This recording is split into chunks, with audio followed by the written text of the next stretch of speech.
الحمد لله رب العالمين وصلى الله وسلم على نبيه الأمين وعلى آله وصحبه أجمعين. محترم بھائیوں، اللہ تعالیٰ کی جو ایک مومن بندے پر بہت بڑے جو احسانات ہیں ان میں سے ایک یہ احسان ہوتا ہے کہ اس کے دل میں رسول کریم صلی اللہ علیہ وسلم کی شدید محبت اللہ تعالیٰ پیدا فرما دے اور ہمیں تمام انسانوں سے زیادہ رسول صلی اللہ علیہ وسلم سے محبت ہو جائے جیسے کہ ان سے محبت ہونی چاہیے. تو یہ ہمیں معلوم ہے کہ ہمیں یہ ہماری ایمان کا حصہ ہے، اس کے بغیر کچھ کار نہیں ہے. ہمیں ہونی چاہیے تڑپ. ہم میں سے ہر ایک میں، ہر جو مومن بندہ ہے اس کے دل میں یقیناً تڑپ موجود ہوتی ہے. کس طرح سے نہیں اس کے دل میں رسول صلی اللہ علیہ وسلم کی شدید محبت پیدا ہو جائے. تو اسی حوالے سے ایک جو مسلمان ہے اس کو اس بات کی بھی تڑپ ہوتی ہے کہ کیا کرے کہ وہ اس کو یہ جو دولت ہے یہ نصیب ہو جائے. کیا کام کرے، کیا اسباب ہیں جن کے ذریعے سے نبی اکرم صلی اللہ علیہ وسلم کی محبت دل میں پیدا کی جا سکتی ہے، اس کو باقی رکھا جا سکتا ہے، بلکہ بڑھایا جا سکتا ہے. اس کی جو بنیاد ہے محبت کی، وہ تو ایک مسلمان ہوتا ہی نہیں جب تک رسول سے محبت نہ ہو. لیکن پھر وہ اس حد تک کافی نہیں ہوتی ہیں. اس محبت کو اور سے اور بڑھانے کی ضرورت ہے اور پکا کرنے کی ضرورت ہوتی ہے. اس کی تازہ اس کو ہمیشہ رکھنے کی ضرورت ہوتی ہے. تو ایسی کون سی چیزیں ہیں جس سے کہ ہم جو اپنے یہ جو جن سے ہم چاہتے ہیں محبت کرنا، صلی اللہ علیہ وسلم سے محبت کرنا چاہتے ہیں ہم سارے انسانوں سے زیادہ، تو کس طرح سے ہم ان سے واقعی محبت کرنے لگ بھی جائیں. یہ جو اس طرح کے جو اسباب ان میں سے ہم جو یعنی اس کے کئی ایک اسباب ہمیں بیان فرمائے گئے ہیں شریعت میں. اس میں سے 7 اسباب اللہ کی توفیق سے یہاں پہ ہم تذکرہ کریں گے. اور یہ موضوع ہر مسلمان سے متعلق ہے. یعنی وہ جو بھی کام کرتا ہے، مرد عورت ہے، بڑا چھوٹا جو بھی ہے، صلی اللہ علیہ وسلم سے محبت رکھنا تو ہر کسی کی ذمہ داری ہے. تو یہ موضوع صلی اللہ علیہ وسلم سے محبت کس طرح سے بڑھائی جائے، کس طرح سے پیدا کی جائے، اس کو بڑھایا جائے، یہ ہر ایک سے متعلق ہے. ان اسباب میں سے جو صلی اللہ علیہ وسلم کی جو محبت ہے اس کو کیسے ہم بڑھا سکتے ہیں، اور وہ کون سے اسباب ہیں، وسائل ہیں جس کے ذریعے یہ جو ایک اعلیٰ مقصد ہے اس کو حاصل کیا جا سکتا ہے.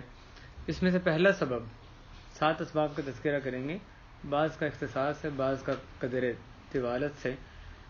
تو پہلا جو سبب اور بہت بڑا سبب وہ یہ کہ یہ بات جاننا کہ نبی صلی اللہ علیہ وسلم کی محبت، ان سے محبت کرنا ہمارے اوپر فرض ہے. ان کی محبت کی جو فرضیت ہے اس کو ذہن میں ہمیشہ تازہ رکھیں، اس کو نہ بھولیں. تو یہ بھی ایک اس کی وجہ سے آدمی ان سے محبت کرنے لگتا ہے.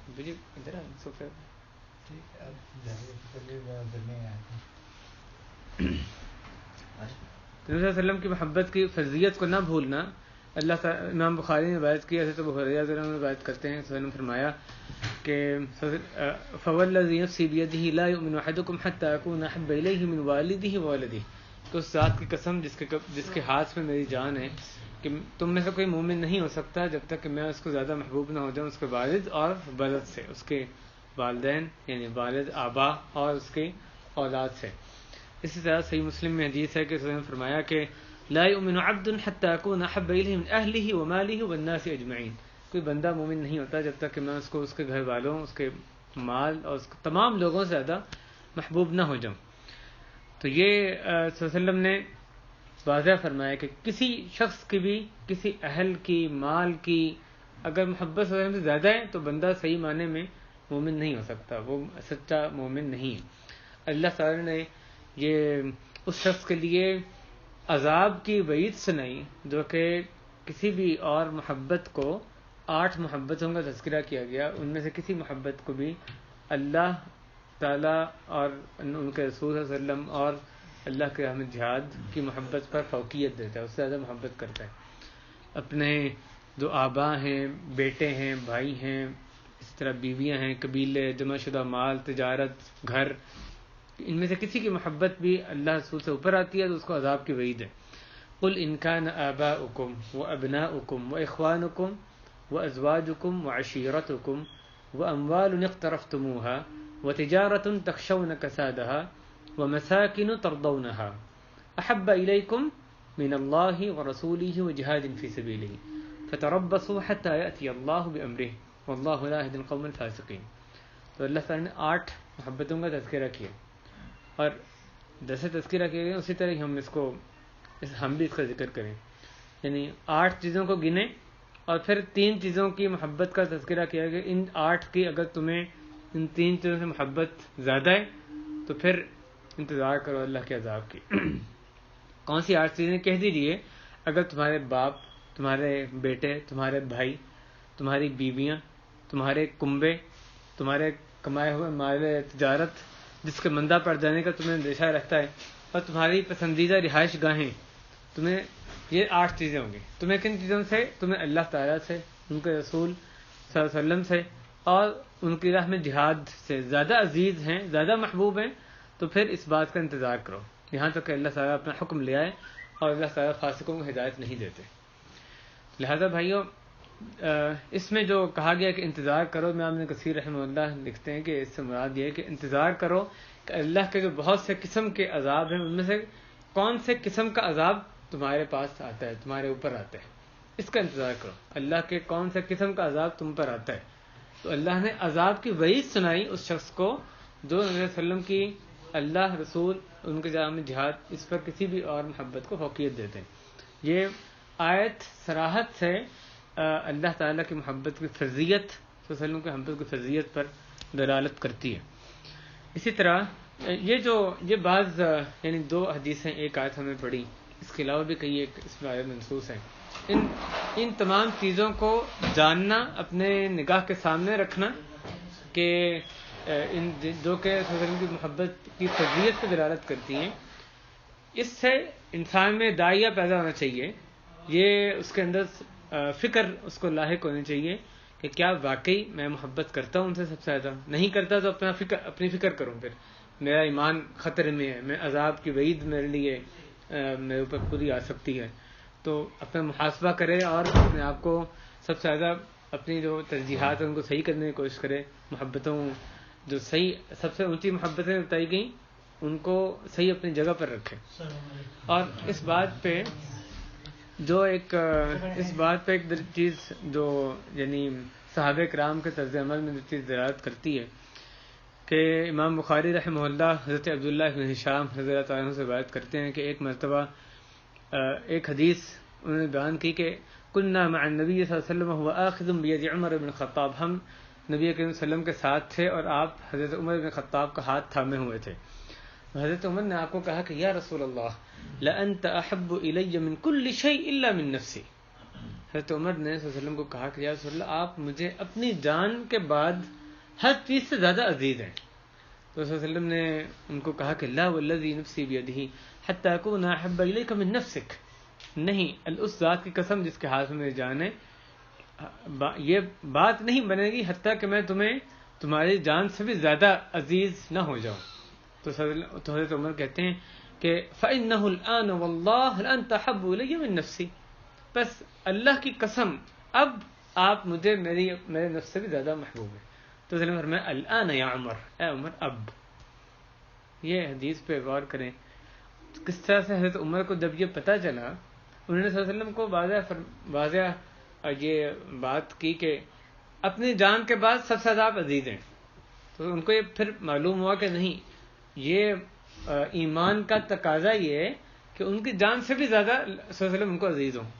جب محبت کی فرضیت کا ان کو پتہ چلا، صلی اللہ علیہ وسلم کی محبت ہر چیز سے زیادہ کرنے، ہر مخلوق سے زیادہ، ہر انسان سے زیادہ کرنے کی جو فرضیت تھی اس کا پتہ چلا، تو انہوں نے اپنے جو سابقہ روش تھی، جو اپنے محبتوں کے جو معیار تھا، ان ترجیحات اس پہ انہوں نے غور کیا، اپنا محاسبہ کیا اور اس کو فوری طور پہ تبدیل کیا.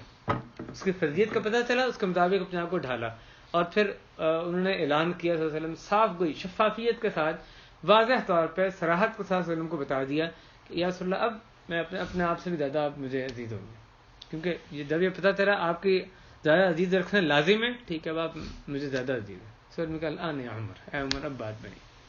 بھائی یہ صحابہ ہیں کیسے کیا مثال ہے کہ ایک لمحہ نہیں لگاتے رہے، پتہ چلا اللہ رسول کا یہ حکم ہے، ٹھیک ہے، اگلے لمحے تسلیم کر رہے ہیں.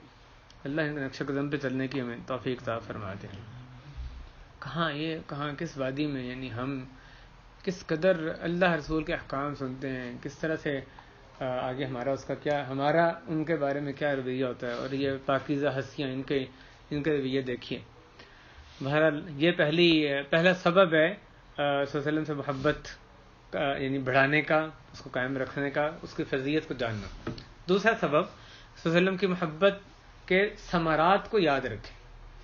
انسان کی فطرت، صلی اللہ علیہ وسلم کو ہماری محبت کی کوئی ضرورت نہیں ہے. اللہ نے ان کو بے نیاز رکھا ہے. صلی اللہ علیہ وسلم کو وہ اس سے مستغنی ہے. میں آپ ان سے محبت کریں نہ کریں، ان کی شان میں کوئی فرق نہیں آنے والا. اللہ نے اپنی رحمت سے، اللہ نے صلی اللہ علیہ وسلم کو اس سے بے نیاز رکھا ہے. ہم اس کی بات مانے نہ مانے، صلی اللہ علیہ وسلم کا ذکر اللہ نے بلند کیا ہے. ہمارے میں نہ محبت کرنے سے کیا ہونا ہے؟ تو اصل میں ان سے محبت کرنا میری آپ کی ضرورت ہے. صلی اللہ علیہ وسلم کی ضرورت نہیں ہے، میری آپ کی ضرورت ہے. تو بندے اگر یہ چیز سامنے رکھے، صلی اللہ علیہ وسلم سے محبت کرے گا تو اس کو کتنے خزانے حاصل ہوں گے، کیسے زبردست ثمرات حاصل ہوں گے. تو پھر وہ ان سے محبت کرنے لگ جاتا ہے، کوشش کرتا ہے.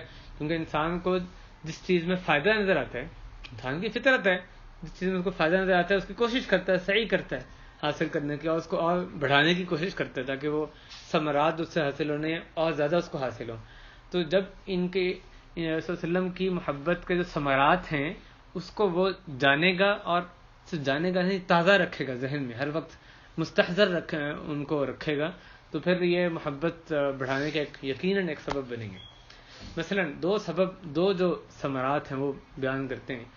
ایک سبب کہ اللہ تعالی نے صلی اللہ علیہ وسلم سے جو محبت ہے اس کو ان اسباب میں سے ایک سبب بتایا جن کی وجہ سے آدمی کو ایمان کی حلاوت نصیب ہوتی ہے، ایمان کی مٹھاس نصیب ہوتی ہے. صلی اللہ علیہ وسلم فرماتے ہیں، امام بخاری امام مسلم دونوں نے اس حدیث کو روایت کیا ہے، حضرت انس بن مالک رضی اللہ تعالیٰ عنہ اس کے راوی ہیں، کہ صلی اللہ علیہ وسلم نے فرمایا، ثلاث من کن فیہ وجد بہن حلاوت الایمان. تین باتیں ہیں کہ جس میں وہ ہوں تو وہ ایمان کی حلاوت کو، شیرینی کو، مٹھاس کو پا لے گا، ایمان کی مٹھاس کو پا لے گا. تین باتیں ہوں تو آئیے گنتے ہیں کون کون سی باتیں. اللہ کرے وہ تینوں باتیں میرے آپ میں پیدا ہو جائیں.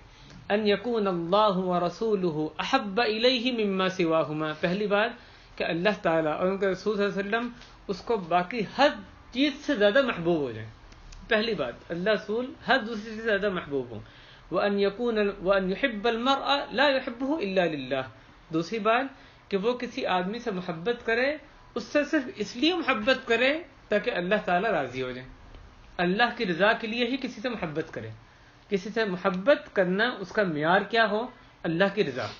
اور تیسری بات، وَأَن يَكْرَهَ أَن يَعُودَ فِي الْكُفْرِ بَعْدَ إِذْ أَنْقَذَهُ اللَّهُ كَمَا يَكْرَهَ أَن يُقْذَفَ فِي النَّارِ أو كما قال، کہ وہ کفر میں پلٹ جانے کو، دوبارہ ایمان کے بعد دوبارہ کفر میں پلٹ جانے سے اس طرح سے کراہت کرے، ناپسند کرے، جس طرح وہ اس کو ناپسند کرتا ہے کہ اس کو آگ میں پھینک دیا جائے. کس طرح ہم اس سے بھاگتے ہیں، کہ کس طرح ہم اس سے ناپسند اس بات کو کرتے ہیں کہ ہمیں یعنی اللہ عافیت میں رکھے، ہمیں آگ میں پھینک دیا جائے اس دنیا میں. جس طرح ہم اس سے بھاگتے ہیں، ناپسند کرتے ہیں، اس طرح سے ایمان کے بعد کفر میں پلٹ جانے کو آدمی ناپسند کرے، اس طرح سے شدید کراہت کرے. یہ تین چیزیں ہیں. ان میں سے ایک چیز جو پہلی چیز بتائی وہ یہ کہ اللہ رسول صلی اللہ علیہ وسلم باقی ہر چیز سے زیادہ محبوب ہو جائے. بھائی ایک ثمرہ، کتنا بڑا ثمرہ ہے، ایمان کی حلاوت نصیب ہو جائے، مٹھاس نصیب ہو جائے. اس میں ان کے تین اسباب میں سے ایک سبب یہ ہے کہ اللہ اور ان کے رسول صلی اللہ علیہ وسلم دونوں کی محبت باقی ہر چیز پر مقدم ہو. ایک اور ثمرہ یہ کہ صلی اللہ علیہ وسلم کی جو ابدی جنتیں ہیں اس میں رفاقت نصیب ہوگی.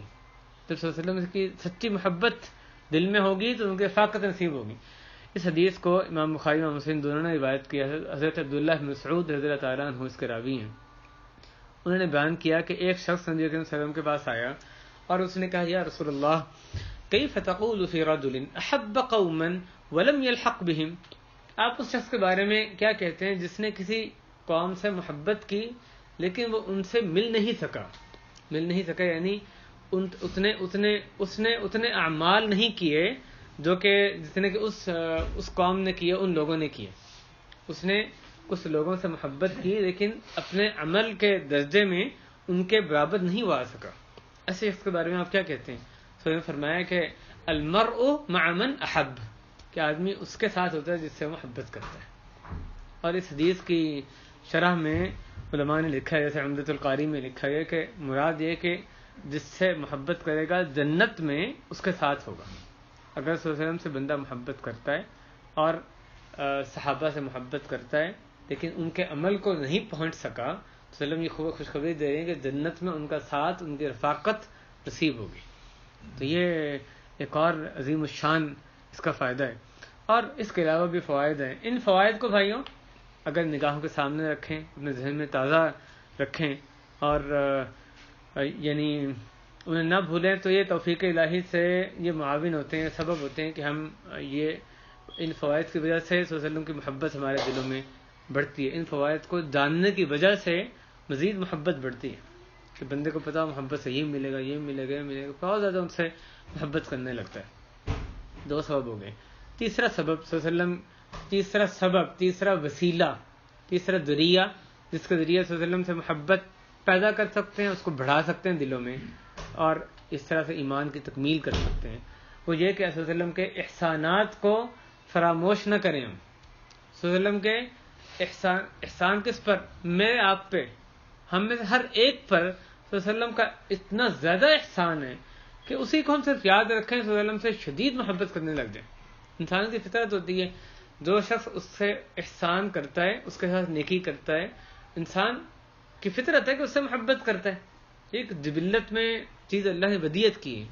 تو جب انسان یہ جانے کہ صلی اللہ علیہ وسلم کے کیسے زبردست احسانات ہیں اس پر، آپ کو کیسی فکر لاحق رہتی تھی ہماری خیر، ہمیں خیر کی طرف لانے کی، ہر وہ چیز جو ہم پر ہمیں مشقت میں ڈالے اسے دور کرنے کی. تو جب آپ کے احسانات کو یاد رکھے گا تو صلی اللہ علیہ وسلم کی محبت بھی اس میں خود بخود بڑھ جاتی ہے. مثلا اللہ تعالیٰ نے یہ جو صلی اللہ علیہ وسلم کی صفت ہے کہ جو چیز ہمیں فائدہ دینے والی ہو اس کے صلی اللہ علیہ وسلم اس کی کوشش کرتے تھے، اس کے حریص تھے. جو چیز ہمیں نقصان پہنچانے والی ہو صلی اللہ علیہ وسلم اس کو ہمارے سے دور رکھنے کی کوشش کرتے تھے. اللہ تعالیٰ نے اس کے بارے میں فرمایا لَقَدْ جَاءَكُمْ رَسُولٌ مِّنْ أَنفُسِكُمْ عَزِيزٌ عَلَيْهِ مَا عَنِتُّمْ حَرِيصٌ عَلَيْكُمْ بِالْمُؤْمِنِينَ رَءُوفٌ رَحِيمٌ، کہ البتہ تحقیق تمہارے پاس ایک رسول آئے صلی اللہ علیہ وسلم تمہارے میں سے ہی، اور جو چیز تم پر گراں گزرتی ہے، جو چیز تمہیں مشقت میں ڈالتی ہے وہ ان پر گراں ہے. جو چیز تم پر گراں گزرتی ہے، مشقت میں تمہیں ڈالتی ہے، مشکل مبتلا کرتی ہے، وہ چیز صلی اللہ علیہ وسلم پہ گراں ہے، بھاری ہے. پھر آگے فرمایا حریص علیکم، تم پر وہ تمہارے فائدے کے، تمہارے دنیا کے آخرت کے فائدے کے حریص ہیں. امام کثیر رحمہ اللہ نے ان کی اس کی ہی تشریح فرمائی ہے کہ پہلا جو جملہ ہے عزیز علیہ ما عنتم، یہ آیت وہ کل شیخ حذیفی فجر کی نماز میں تلاوت کر رہے تھے، اختتام اس آیت پہ کیا جو آیت ہے لقد سورہ توبہ کی آخری آیت ہے. تو یہاں سے آگے کتنی دیر ان کو لگی، رونے لگ گئے اور کتنی دیر اس پہ وہ رکے رہے اس آیت پہ، جہاں یہ پڑھا انہوں نے عزیز علیہ ما عنتم، یعنی ٹھہر کر پھر وقفے سے انہوں نے مشکل سے وہ دوبارہ سے آیت پوری کی. اللہ ہمارے یعنی ہمیشہ سب صدر نصیب فرمائے، سچا ایمان نصیب فرمائے اس کتاب پر. اصل لینے والے کیسا اثر لیتے ہیں اس سے. تو اللہ تعالیٰ نے فرمایا یقیناً تمہارے پاس تمہیں میں سے رسول آئے. اللہ نے ان کی صفات کیا بیان فرمائی؟ عزیز علیہ ما عنتم، دو چیز تمہیں مشقت میں مبتلا کرتی ہے، اس رسول صلی اللہ علیہ وسلم پہ وہ بھاری ہے، وہ گراں ہے. صلی اللہ علیہ وسلم اس پہ وہ چیز گراں ہے جس سے کہ ان کی امت مشقت میں مبتلا ہو. اور دوسری طرف حریص علیکم، ایک تو پہلے منفی چیزوں کا ذکر کیا، منفی چیزیں صلی اللہ علیہ وسلم پہ گراں ہیں جو تمہیں مشقت میں ڈالتی ہیں. حریص علیکم، تمہارے پہ وہ حریص ہیں، بہت زیادہ وہ کوشش کرتے ہیں، حرص ہے ان میں کہ جس چیز میں تمہارے لیے دین دنیا کا فائدہ ہے وہ تمہیں حاصل ہو جائے، اس کی طرف تمہاری رہنمائی کر دیں اور تمہیں وہ حاصل، تم اس کو حاصل کرنے والے بن جاؤ. آگے فرمایا بالمؤمنین رؤوف الرحیم، وہ مسلمانوں مومنوں کے ساتھ وہ بہت ہی شفیق اور نہایت مہربان ہے. بھائیو یہ آیت سے بڑھ کر کیا چاہیے، کیا دلیل ہمیں چاہیے کہ صلی اللہ علیہ وسلم کیسے ہمارے ساتھ مہربان تھے، کیسے ہماری منفعت نفع کے حریص تھے، مشقت ان پہ ہماری جو ہے ان پہ گراں گزرتی تھی. یہاں تک ان کی حرص تھی کہ ان کی امت کے لوگ اگر وہ جو لوگ ایمان نہیں لاتے تھے اس کے پیچھے خدشہ تھا کہ وہ اپنے آپ کو ہلاک کر لیں گے. یعنی جو ان کی اپنی امت کے لیے حرص تھی اس قدر شدید تھی کہ اگر وہ ایمان نہیں لا رہے اس کے پیچھے وہ اپنے آپ کو مار لیں, اس کا خدشہ تھا. اللہ تعالیٰ نے فرمایا فَلَعَلَّكَ بَاخِعٌ نَفْسَكَ عَلَىٰ آثَارِهِمْ إِن لَّمْ يُؤْمِنُوا بِهَٰذَا الْحَدِيثِ أَسَفًا, کہ تو شاید آپ ان کے پیچھے ان کے ایمان نہ لانے کی وجہ سے اپنے آپ کو ہلاک کرنے والے ہیں. باخع نفسک, اپنے آپ کو ہلاک کرنے والے ہیں. اسفا, اس کے میں افسوس کے مارے, اس میں افسوس کی وجہ سے کیوں ایمان نہیں لا رہے, اس کی شدید تڑپ کی وجہ سے آپ ہلاک کرنے والے ہیں. اللہ نے آپ کو منع فرمایا فلا تذهب نفسك عليهم حسرات, کہ آپ ان لوگوں کے پیچھے رکھ کے اپنے آپ کو ہلاک نہ کر لیں. ہلاک کیوں کر لیں, تو کہ لوگ ایمان کیوں نہیں لاتے. جو حرص کی شدت تھی, جو کوشش, جو ان کی شدید فکر تھی, اس کی وجہ سے اپنے آپ کو ہلاک کرنے کا ان کا اللہ تعالیٰ نے ان کو منع فرمایا, اس کا خدشہ یعنی موجود تھا. ایک اور آیت میں اللہ تعالیٰ فرماتے ہیں النبی اولی بالمؤمنین من انفسہم, کہ نبی صلی اللہ علیہ وسلم اہل ایمان کے ان کے جانوں کے بھی زیادہ قریب ہیں. ہماری جانوں سے بھی زیادہ قریب نبی صلی اللہ علیہ وسلم ہمارے ہیں. ہمارے ساتھ تعلق نبی صلی اللہ علیہ وسلم کا ہماری جانوں سے بھی بڑھ کر ہے. جتنی ہماری جانیں, خود ہم اپنے آپ کے اپنے فائدے کے لیے حریص ہیں, اپنا ہم نفع چاہتے ہیں, نقصان سے اپنے آپ کو بچانا چاہتے ہیں, اس سے زیادہ حریص ہمارے نبی صلی اللہ علیہ وسلم ہے. اللہ تعالیٰ واضح فرما رہے ہیں النبی اولی بالمؤمنین من انفسہم, اپنے آپ سے بھی, ان کے اپنی جانوں سے بھی زیادہ وہ ان کے قریب ہیں, ان کے حریص ہیں. اور بعض علماء نے اس کی تشریح میں فرمایا کہ ہماری جانیں جو ہیں وہ تو ہمیں تباہی کی طرف دھکیلتی ہیں. ہمارا نفس امارہ بالسوء, یہ نفس برائیوں کی طرف دعوت دیتا ہے, تو جہنم کی طرف دھکیلنا چاہتے ہیں. اور نبی علیہ وسلم ہمیں جہنم سے بچا کے ہمیں جنت کی طرف لے کے جانا چاہتے ہیں. ہمارے جانوں سے بھی زیادہ وہ ہمارے حریص ہیں. یہ صادق و امین جو نبی علیہ وسلم خود بھی انہوں نے اس امت کے لیے اس بات کو بیان فرمایا. امام مسلم نے روایت کی حضرت جابر سے کہ میری اور تمہاری مثال, نبی علیہ وسلم فرماتے ہیں مثلی و مثلکم کمثل رجل اوقد نارا فجعل الجنادب والفراش يقعن فيها وهو يذبهن عنها وانا آخذ بحجزكم عن النار وانتم تفلتون من يدي, کہ میری تمہاری مثال اس شخص کے جس نے کہ آگ جلائی اور جو پروانے اور مچھر تھے وہ اس میں کودنے شروع ہو گئے, تو میں ہوں اور وہ ان کو اس میں کودنے سے روکتا رہا. آگے نبی میں فرماتے ہیں کہ میں ہوں کہ آگ سے تمہیں بچانے کے لیے تمہاری کمروں کو تھامتا ہوں, اور تم ہو کہ تم چھینا چھپٹی کر رہے ہو میرے سے چھٹنے کے لیے اور آگ میں جانے کے لیے. غور کیا آپ نے مثال پہ, یعنی یہ مثال صلی اللہ علیہ وسلم کی فرمائی ہے, اس میں مبالغت یعنی اس قسم کی شاعری تو نہیں ہے. ایک بندہ صلی اللہ علیہ وسلم کہہ رہے ہیں تم لوگوں, جیسے ایک آدمی آگ جلائی, آگ کے پروانے اس پہ پڑتے ہیں, ہلاک ہو جاتے ہیں, تم لوگوں آگ کی طرف اپنے آپ کو دھکیلنا چاہتے ہو, مجھ سے اپنا دامن چھڑا رہے ہو کہ چھوٹ کر جانا کہاں ہے, تم نے آگ میں جانا ہے. اگر میرے سے چھوٹ جاؤ گے آگ میں جاؤ گے, اور میں تمہاری کمرے پکڑ کے تمہیں تھامنے کی کوشش میں لگا ہوا. نبی صلی اللہ علیہ وسلم کی حرص اس بات سے آپ یعنی ملاحظہ کریں.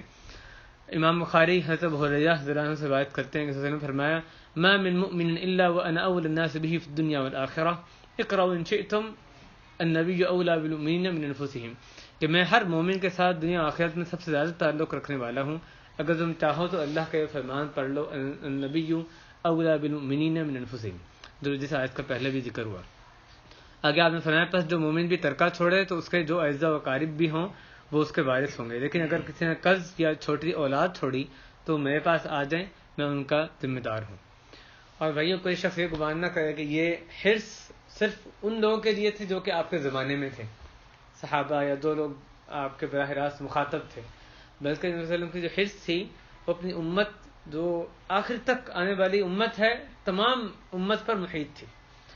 اس بات کی ایک جو دلیل ہے وہ یہ حدیث ہے, امام مسلم روایت کرتے ہیں حضرت ابو ہریرہ رضی اللہ عنہ سے کہ صلی اللہ علیہ وسلم نے فرمایا لِكُلِّ نَبِيٍّ دَعْوَةٌ مُسْتَجَابٌ لِكُلِّ نَبِيٍّ دَعْوَةٌ مُسْتَجَابَةٌ يَدْعُو بِهَا فَيُسْتَجَابُ لَهُ فَيُؤْتَاهَا وَإِنِّي اخْتَبَأْتُ دَعْوَتِي شَفَاعَةً لِأُمَّتِي يَوْمَ الْقِيَامَةِ, کہ ہر امت کی ایک دعوی مستجابہ ہوتی ہے, ایک اللہ تعالیٰ ہر نبی کو ایک ایسی دعا کا موقع ہوتا ہے اس کے پاس کہ وہ دعا قبول ہوتی ہی ہوتی ہے.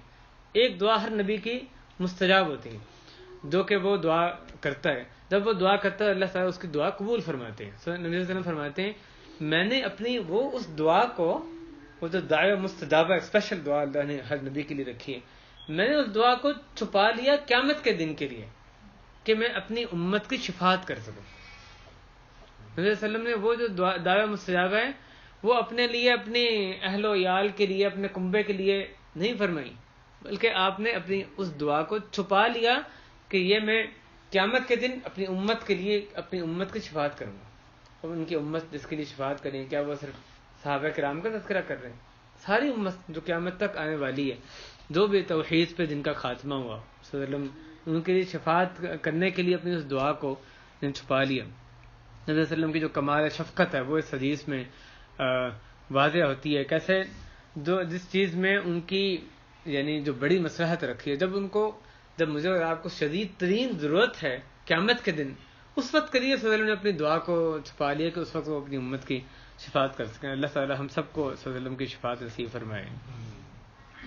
یہ تیسری بات تھی، اور اس میں اور بھی بہت سی باتیں کہی جا سکتی ہیں. چوتھا سبب جو نبی صلی اللہ علیہ وسلم سے کی محبت پیدا کرنے، اس کو بڑھانے، اس کو قائم رکھنے کا ہے، وہ یہ کہ نبی صلی اللہ علیہ وسلم کی جو شان ہے، شان مصطفیٰ صلی اللہ علیہ وسلم، اس کو آپ ہمیشہ نگاہوں کے سامنے رکھیں. نبی صلی اللہ علیہ وسلم کی یہ انسان کی فطرت ہے، لیکن جس کی اس کو جتنی شان پتہ چلتی ہے کہ اس میں یہ صفت ہے، اتنا بلند و بالا شخص ہے، یہ چیز ہے، اسے اتنا ہی، اس کو اتنا لگاؤ ہوتا ہے اس چیز سے، یا اس شخص کی طرف اس کا میلان ہوتا ہے. تو نبی صلی اللہ علیہ وسلم کی شان کیا ہے، اس کو نگاہ کے سامنے رکھیں. سید الاولین والآخرین، اگلوں پچھلوں کے سردار، ساری بنی نوع انسان اس کے سردار ہیں. آپ صلی اللہ علیہ وسلم ساری جو تمام مخلوق میں سے بلند و بالا، اور اولاد آدم میں سے اللہ تعالیٰ کو سب سے زیادہ محبوب، معزز، محترم. آپ کا گھرانہ تمام گھرانوں سے زیادہ معزز، آپ کا جو زمانہ تھا وہ تمام زمانوں سے افضل تھا، آپ کی جائے پیدائش تھی وہ سارے شہروں سے زیادہ فضیلت والی، اللہ نے اس کو فضیلت والا رکھا، مکہ. اور جہاں پہ آپ نے ہجرت فرمائی، خود اللہ نے اس جگہ کا نام جو ہے وہ طابہ رکھا، یعنی پاکیزہ رکھا. اور اس جگہ کو قیامت تک دجال سے بھی، طاعون سے بھی محفوظ فرما دیا. آپ کا صلی اللہ علیہ وسلم کا جو وجود مبارک تھا، اللہ تعالیٰ نے اس کو لوگوں سے عذاب ٹالنے کی ایک وجہ بیان فرمایا. وَمَا كَانَ اللَّهُ لِيُعَذِّبَهُمْ وَأَنْتَ فِيهِمْ، کہ اللہ تعالیٰ ان کو عذاب دینے والے نہیں ہیں جبکہ آپ ان میں موجود ہوں. ان کو عذاب نہیں آ سکتا. آپ کا جو مبارک وجود ہے وہ بذات خود عذاب لانے میں مانع ہے، رکاوٹ ہے. عذاب نہیں اللہ ان کو دیں گے جبکہ آپ ان میں موجود ہیں.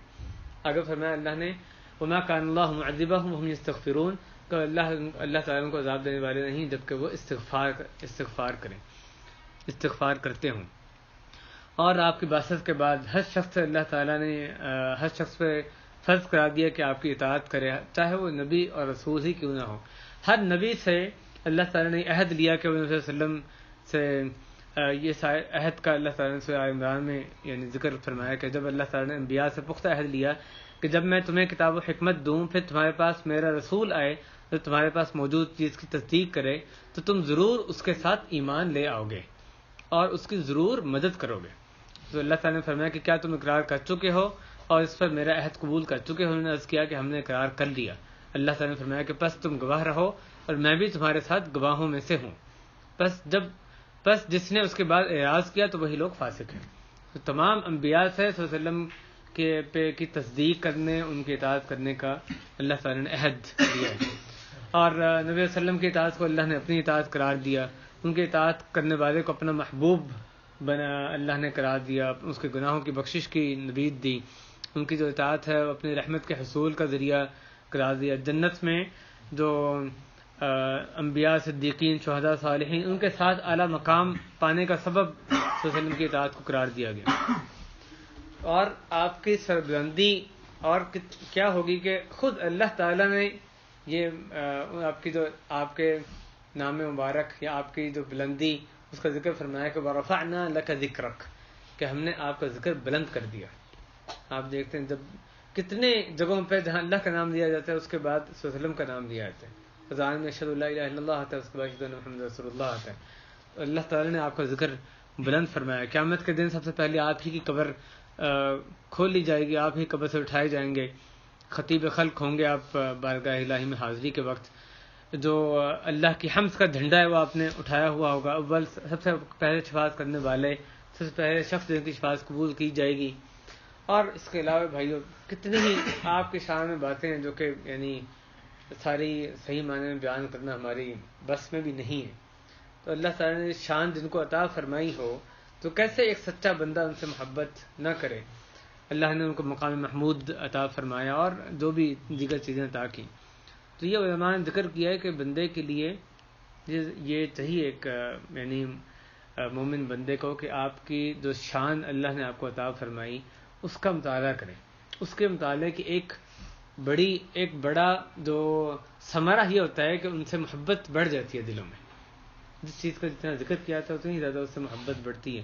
جس کا جتنی شان کا ہمیں علم ہوگا اس شان کی وجہ سے اتنی زیادہ ہمارے دلوں میں اس کی محبت بیٹھے گی. پانچواں سبب صلی اللہ علیہ وسلم کی محبت, پانچواں سبب وسیلہ ذریعہ وہ یہ کہ آپ کے جو اعلیٰ ترین اخلاق تھے ان کو ہم جانیں, ان کو یاد رکھیں. اور اس دنیا میں جس بندے کے اچھے اخلاق ہوتے ہیں اسے کیسے ہم محبت کرتے ہیں. فلاں بندہ وہ تو اعلیٰ ترین اخلاق کا بندہ خود ہی سے یعنی بغیر کسی کے کہے ہوئے اس سے محبت کرنے لگتا ہے.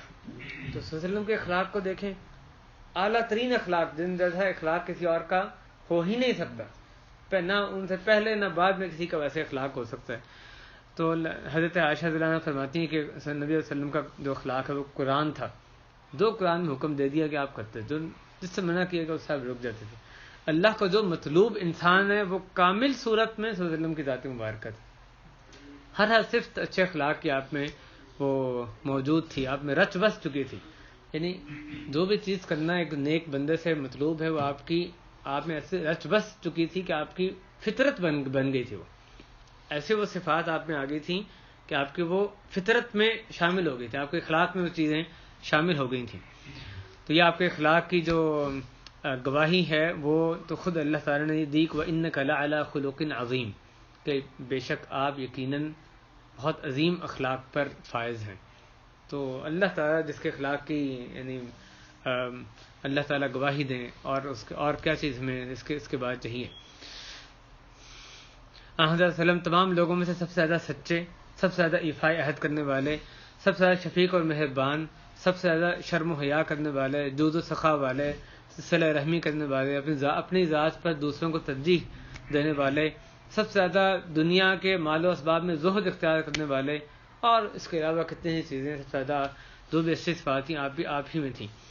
اور دوستوں کے ساتھ ساتھ وسلم کے جو دشمن تھے وہ بھی آپ کی سچائی کے, آپ کے صادق امین ہونے کے یعنی گواہی دیا کرتے تھے. آپ جانتے ہیں جب خانہ کعبہ کی تعمیر کا سلسلہ تھا, کفار قریش نے اس کی تعمیر کی, اس کے بعد حجر اسود رکھنے پہ تنازع پیش آ گیا, اور پھر فیصلہ کیا گیا جو پہلا بندہ مسجد میں داخل ہوگا اس کو حکم بنا لیا جائے گا, اس کو سارس بنایا جائے گا. جب وسلم تشریف لاتے ہیں تو وہ لوگ ایک دم کہتے ہیں کہ جا الامین آ گیا, اس پہ تو راضی ہیں. یعنی کافر تھے اس وقت, نبی صلی اللہ علیہ وسلم کے بھی نبوت کا سلسلہ شروع نہیں ہوا تھا. نبوت سے پہلے ہی آپ کو الامین معروف تھے. جیسے ہی وہ آئے لوگ ایک دم بولے الامین آ گیا. یعنی یہ چھوٹی بات ہے, کیسی گواہی تھی جو ان لوگوں نے اس موقع پہ دی. صلی اللہ علیہ وسلم صفا پہ چڑھتے ہیں, اور جب اللہ نے ان کو وانذر عشیرتک الاقربین ڈرانے کا حکم دیا, لوگوں کو بلاتے ہیں, اور جو بندہ خود نہیں آ سکتا کسی اور کو بھیج دیتا ہے. وہ لہب بھی آتا ہے, قریش کے لوگ بھی آتے ہیں. صلی اللہ علیہ وسلم سے پوچھتے ہیں کہ کیا اے بنی فلاں سب لوگ جب جمع ہو گئے, آپ پوچھتے ہیں میں تمہیں یہ کہوں کہ اس کے پیچھے سے ایک حملہ آور لشکر ہے جو تم پر حملہ آور ہونے والا ہے, کیا تم یقین کرو گے؟ تو وہ لوگ کہتے ہیں کہ ما جربنا علیک کذبا, کہ ہم نے آپ پر جھوٹ کبھی بھی نہیں آزمایا, کبھی آپ کو جھوٹ بولتے دیکھا ہی نہیں, ہمیشہ آپ نے سچ ہی بولا ہے. تو آپ کے صادق الامین ہونے کی گواہی بعد میں جب انہوں نے دعوت پیش کی تو کفار نے کیسے اعراض برتا وہ ایک علیحدہ بات ہے, لیکن الصادق الامین اس بات کی گواہی دوستوں کے علاوہ دشمن بھی آپ صلی اللہ علیہ وسلم کی دیا کرتے تھے.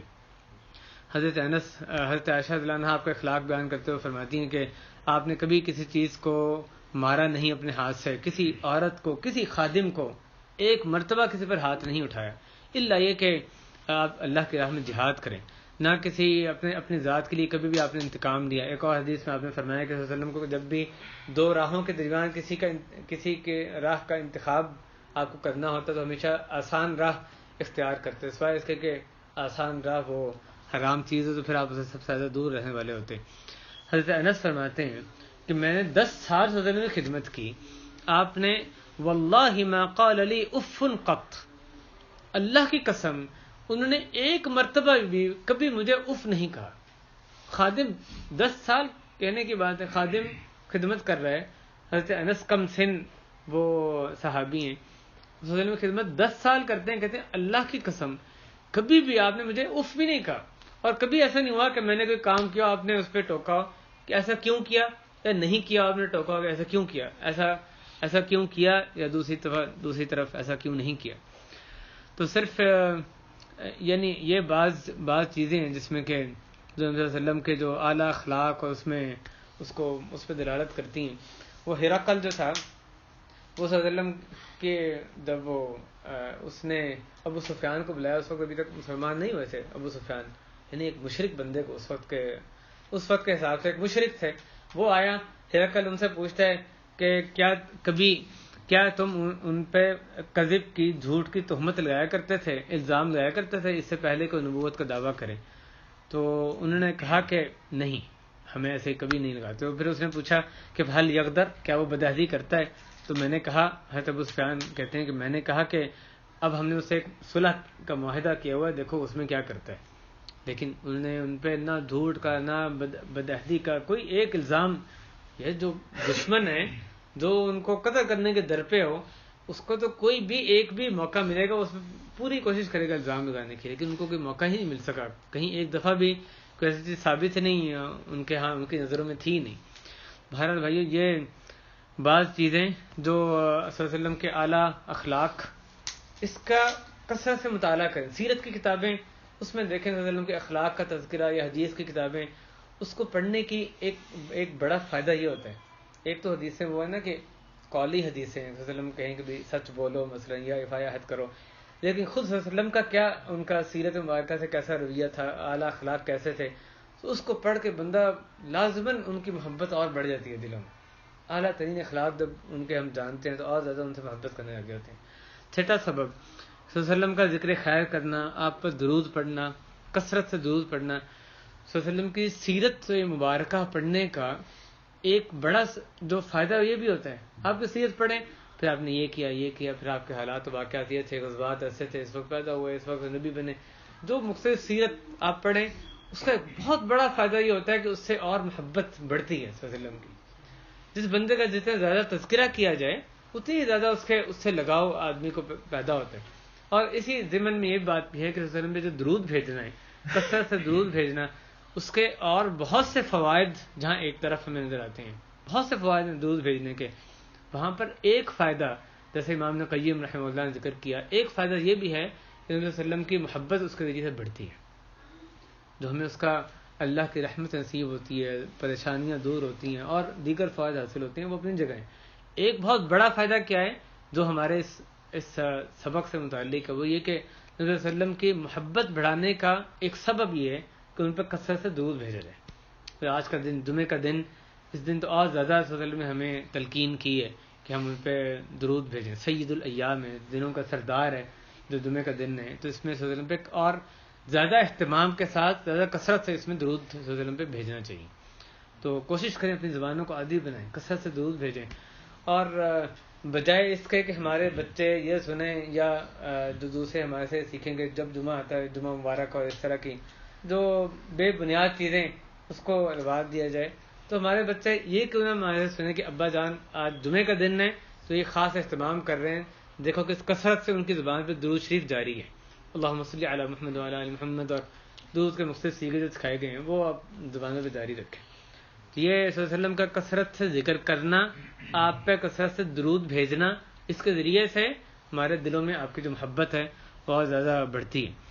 اور آخری اور ساتواں سبب وہ یہ کہ اسباب اور بھی ہوں گے، جو منتخب اسباب ہیں جن کا ذکر کیا جائے گا، ان میں سے ساتواں سبب وہ یہ کہ نبی صلی اللہ علیہ وسلم پہ سے جو محبت کرنے والے لوگ تھے، جو سچے معنی میں آپ سے محبت کرتے تھے اور آپ کی محبت کو باقی تمام محبتوں پر، مخلوقات کی محبت پر ترجیح دیتے تھے، ان کے احوال کو جاننا، ان کے احوال کو، ان کے حالات کو جاننا، ان کی سیرتوں کو پڑھنا، ان کے ساتھ ملنا جلنا، ان صحابہ کرام جنہوں نے صلی اللہ علیہ وسلم کی محبت اعلیٰ ترین درجے میں کر کے دکھائی، اور کیسے اپنی جان مال کسی چیز کی پرواہ نہیں کرتے تھے. صلی اللہ علیہ وسلم کی بات آ گئی، بس وہ آخری حرف آخر ہے. صلی اللہ علیہ وسلم کی محبت کے آگے کوئی محبت نہیں ٹھہر سکتی.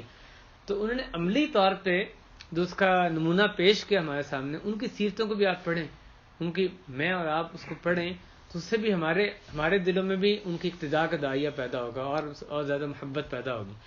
صحابہ کرام ہوں، تابعین ہوں، اتباع تابعین ہوں، ان کی زندگیوں کا مطالعہ کریں. اور صرف وہ جو قرون اولیٰ کے مسلمان تھے، وہ تو یقیناً یعنی بہترین دور تھا، جیسے خود رسول نے گواہی دی کہ بہترین جو لوگ ہیں میرے دور کے لوگ، اس کے بعد تابعین، اس کے بعد اتباع تابعین. لیکن اس کے بعد بھی جو نیک لوگ، اللہ والے لوگ، وہ علماء ہوں، صلحاء، نیک لوگ جو واقعی صلی اللہ علیہ وسلم سچی محبت کرنے والے لوگ، ان کے سیرتوں کو پڑھنا، ان کے ساتھ اٹھنا بیٹھنا، نیک لوگوں کے صحبت اختیار کرنا جو اللہ صلی اللہ علیہ وسلم سے سچی محبت کرتے ہیں، اس کے ذریعے سے بھی دلوں میں محبت بڑھتی ہے، صلی اللہ علیہ وسلم کی محبت بڑھتی ہے.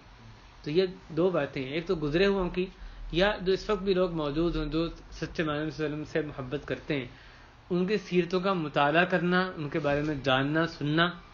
ایک یہ بات، اور یہ بھی بہت اہم بات ہے، جیسے حضرت ابوبکر، حضرت عمر کی جو محبت وہ دلوں میں صحابہ کرام اپنے بچوں کے بٹھایا کرتے تھے، ان کے خاص طور پہ تذکرہ کرتے تھے کہ بچے خوب ان سے محبت کرنے لگ جائیں. صحابہ کرام کا تذکرہ، ان سے محبت، اور اسی طرح دیگر جو نیک لوگ ہیں.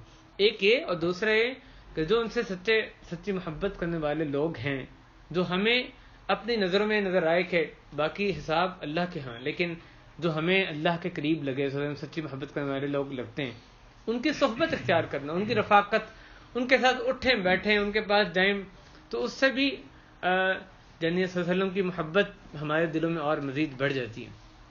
تو یہ ایک فطری بات ہے، بندہ جس کی صحبت اختیار کرتا ہے، جس کے بارے میں پڑھتا ہے، اس کی وہ اقتداء کرتا ہے، اس کی یعنی جو اس کے طور طریقے ہوتے ہیں وہ یہ بھی اپنا لیتا ہے. ایک یعنی آپ کون سی چیزیں ان سے محبت کرتی ہیں، اسی بات پہ ہم اپنی بات ختم کرتے ہیں. انسان، مومن لوگ تو ایک طرف، جو جمادات ہیں وہ بھی نبی صلی اللہ علیہ وسلم سے محبت کیا کرتے تھے. جمادات، بے زبان چیزیں جن کو اللہ نے عقل جیسے ہمیں عطا فرمائی، اس طرح نہیں ان کو عطا فرمائی. لکڑی کا جو احد کا پہاڑ، اس کے بارے میں صلی اللہ علیہ وسلم یہ فرماتے ہیں، امام بخاری اور مسلم دونوں نے اس کو روایت کی. حضرت انس بن مالک کہتے ہیں کہ نبی صلی اللہ علیہ وسلم نے فرمایا، ان احدا جبل یحبنا ونحبہ، کہ بے شک احد ایک پہاڑ ہے جو کہ ہم سے محبت کرتا ہے اور ہم سے محبت کرتے ہیں. احد کا پہاڑ ایک جماد ہے نا، جمادات میں سے. احد ایک پہاڑ ہے جو کہ ہم سے محبت کرتا ہے اور ہم اس سے محبت کرتے ہیں. تو یہ جمادات صلی اللہ علیہ وسلم سے محبت کرتے ہیں. لکڑی کا ٹکڑا، وہ جو جس کے ساتھ صلی اللہ علیہ وسلم لگ کے اسے ٹیک لگا کے خطبہ دیا کرتے تھے، اس کے بارے میں کیسے وہ صلی اللہ علیہ وسلم سے محبت کرتا تھا، یہ حدیث مختلف ائمہ حدیث نے روایت کی ہے. تو انس بن مالک کہتے ہیں کہ صلی اللہ علیہ وسلم جب جمعے کے دن خطبہ دیتے تو اپنی پیٹھ، اپنی پشت ایک لکڑی کے ساتھ وہ ٹیک لگاتے، اس میں یعنی اس طرح سے خطبہ دیا کرتے تھے. جب لوگ زیادہ ہو گئے تو وہ کہتے ہیں، صلی اللہ علیہ وسلم نے فرمایا کہ ابن لی ممبرن، کہ میرے لیے ایک ممبر بناؤ.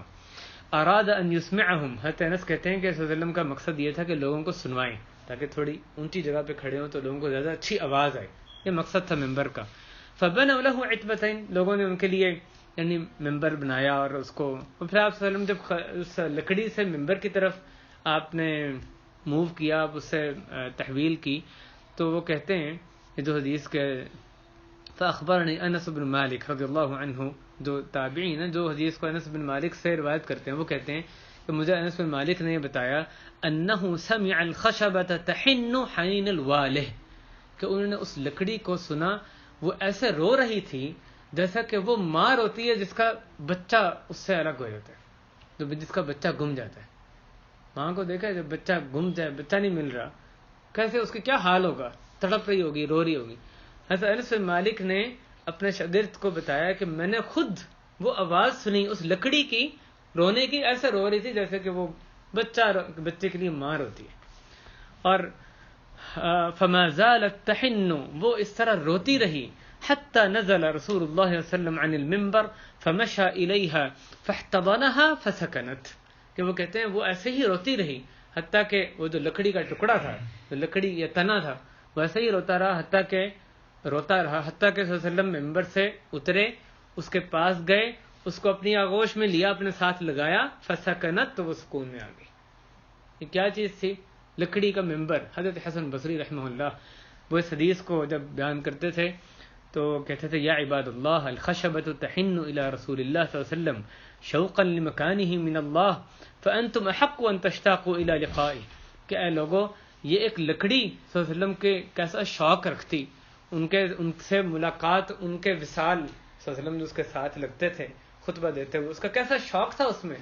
تو اے لوگو تم زیادہ حقدار ہو کہ اس لکڑی سے زیادہ رسول اللہ علیہ وسلم کی ملاقات اور ان کا شوق, ان کی ملاقات کا شوق, تم زیادہ حقدار ہو کہ اس کے لیے بے قرار ہو. تمہیں اور زیادہ بے قرار ہونا چاہیے جبکہ ایک بے زبان چیز اس طرح سے ہو رہی ہے, وہ کر رہی ہے. بھائیو یہ بعض وسائل ہیں. اللہ تعالیٰ یعنی اس بات کو شعوری طور پہ اپنے اندر اس کو ہمیں اس پہ غور کرنا ہے کہ کون سے اسباب ہیں, وسائل ہیں جن کے ذریعے سے صلی اللہ علیہ وسلم کی محبت ہمارے اندر اور زیادہ پیدا ہو, اور زیادہ بڑھ جائے, ہر چیز سے زیادہ محبت ہم صلی اللہ علیہ وسلم سے ہی کرنے لگ جائیں. کیا ایسے وسائل ہیں, اسباب ہیں, ان کو ہم اختیار کریں. یعنی یہ موضوع سنانے کا موضوع ہرگز نہیں ہونا چاہیے. سنیں, اس کو لے کر اٹھیں, میں اور آپ اس کو اپنے ذہن میں خوب جاگزین کریں, اس کو ذہن میں بٹھائیں, پیوست کریں کہ یہ تو ہمارے ایمان کا سوال ہے, یہ اسی میں ہماری خیر ہے. صلی اللہ علیہ وسلم سے کیسے محبت کریں, ہمیں پتہ ہے کہ ہم چاہتے ہیں محبت کرنا, کیسے کریں محبت, کیا کریں کہ سب سے زیادہ محبت کرنے لگ جائیں ان سے, محبت اور سے اور بڑھتی جائے, صلی اللہ علیہ وسلم کی محبت جو ہے دلوں میں اچھی طرح مضبوط ہو جائے. تو یہ وسائل جن کا ذکر کیا گیا, ان کو ہم اختیار کریں, ان پہ عمل کرنے کی کوشش کریں. خلاصے کے طور پہ عنوانات دوبارہ ذکر کرتا ہوں, جن 7 وسائل کا ذکر کیا گیا. نبی صلی اللہ علیہ وسلم کی محبت کی فرضیت کو نہ بھولنا. نمبر 2, آپ صلی اللہ علیہ وسلم کی محبت کے ثمرات کو ہمیشہ یاد رکھنا. نمبر 3, آپ صلی اللہ علیہ وسلم کے احسانات کو فراموش نہ کرنا. نمبر 4, جو نبی صلی اللہ علیہ وسلم کی شان تھی اس کو ہمیشہ نگاہوں کے سامنے رکھنا. نمبر 5, آپ صلی اللہ علیہ وسلم کے اخلاق عالیہ, بلند ترین اخلاق, ان کو کبھی نگاہوں سے اوجھل نہ ہونے دینا. نمبر 6, کثرت سے آپ صلی اللہ علیہ وسلم کا ذکر خیر کرنا, آپ پر درود پڑھنا. اور نمبر 7 اور آخری ہے کہ حضرت صلی اللہ علیہ وسلم سے محبت کرنے والوں کے احوال کو پیش نظر رکھنا, اس کو جاننا, ان کے ساتھ اٹھنا بیٹھنا. اللہ تعالیٰ صلی اللہ علیہ وسلم کی سچی محبت نصیب فرمائے, اور جتنی ہمیں محبت ہے اس کو اور سے اور بڑھا دے. ہر چیز پر آپ کی محبت کو مقدم, ہر مخلوق کی محبت پر آپ کی محبت کو مقدم رکھنا ہمیں نصیب فرما دے. اے اللہ ہمیں نبی صلی اللہ علیہ وسلم کا سچی محبت نصیب فرما, اس کے جو بے شمار ثمرات ہیں ان سے ہمیں فیضیاب فرما. اے اللہ جو بھی ان کی محبت میں رکاوٹیں آتی ہیں, اے اللہ ان رکاوٹوں کو دور فرما دے. اے اللہ اپنی محبت نصیب فرما, اپنے نبی صلی اللہ علیہ وسلم کی محبت نصیب فرما, اپنی راہ میں جہاد کرنے کی سچی محبت نصیب فرما. اے اللہ آخرت کو دنیا پر ترجیح دینے کی توفیق عطا فرما. اے اللہ دنیا کو ہمارا مقصد نہ بنا دے, ہمارا منتہا علم نہ بنا دے. اے اللہ آخرت کو اپنے پیش نظر رکھنے کی توفیق عطا فرما. اے اللہ اس دنیا کو آخرت مزید کمانے کا ذریعہ بنانے کی توفیق عطا فرما. اے اللہ اس مجلس کو مبارک بنا. اہل خانہ پر اپنی خصوصی مغفرت رحمت فرما, ان کے کاموں میں آسانی فرما. اے اللہ ہم سب پر, جو بھی یہاں بیٹھے, اے اللہ ہم سب پر رحمت نازل فرما, ہمارے تمام گناہوں کو معاف فرما, ہماری تمام پریشانیوں کو, مصیبتوں کو دور فرما. اے اللہ ہم میں سے جو بھی اپنے اولاد کے لیے پریشان حال ہیں, جو بے اولاد ہیں, اے اللہ ان کو نیک اولاد نصیب فرما.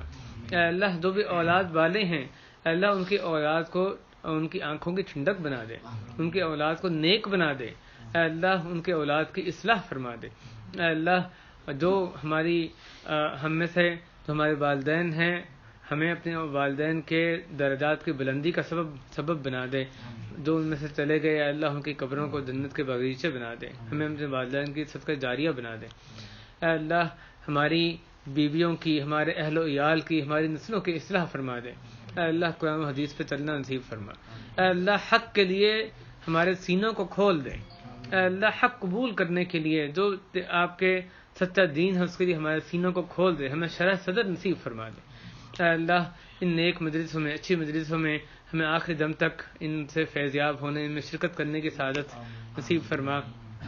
وصلی اللہ وسلم وبارک علی نبینا محمد وعلی آلہ وصحبہ اجمعین۔